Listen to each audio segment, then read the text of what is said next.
Hello and welcome to Games from Folktales, a podcast that mixes historical research with tabletop role-playing settings. I'm your host, Timothy Ferguson. This week, Ortolans, hiding from God with the aid of a towel. Over on the Ars Magica forum, Imri and I asked some questions where we discussed eating extinct beasts, and that gave me the idea for this week's podcast, so I'd like to thank them. Today, we're discussing Ortolans. Before we dive into them, I'd note that some of the traditions that I'm going to discuss today are post-medieval, but I won't tell anyone if you won't. The ortolan is a songbird. Each bird weighs about an ounce. Eating them is a sin, but they're delicious. Ortolans are tiny, so they need to be trapped, not shot from the sky with a bow or torn by a falcon. They don't flock, which makes them even more challenging to collect in larger numbers. Trapped ortolans are kept in the dark. This tricks them into thinking it's nighttime when they eat, or perhaps that it's winter, so they need to bulk up on millet to give them the energy to migrate. In Roman times, ortolans had their eyes pricked out with pincers to make them eat. They fatten quickly. They can reach 4 times their normal weight. They're judged ready, according to the London Cookery Book by Frederick Bishop, when they fill the hand.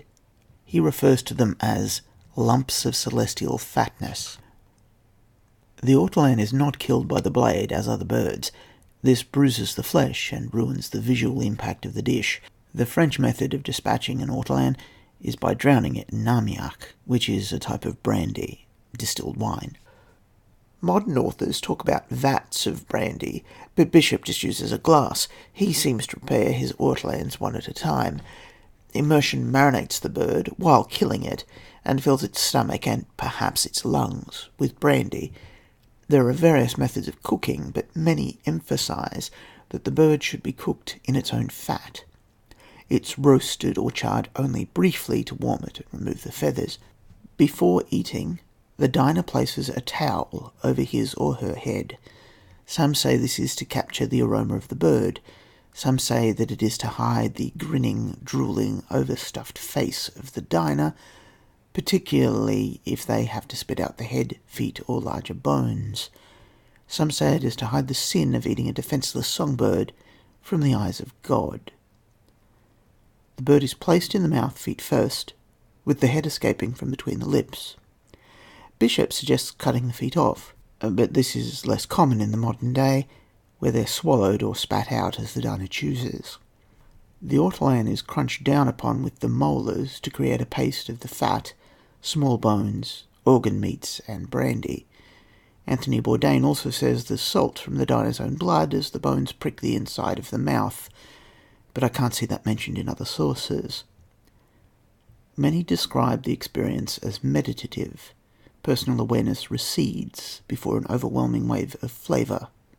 Time seems to slow or pause. Some people crunch the skull. Some people sever the neck with their incisors and catch the head in a napkin. Plot hooks. The heroes of French novels seem to think they're irresistible to women while eating ortolans. They act as though their confidence points are through the roof. In Ars Magica, people can gain confidence points via sin. This opens up all kinds of love potion plot hooks. Alternatively, men eating ortolans might really be terribly attractive. Who could tell? They have towels over their heads.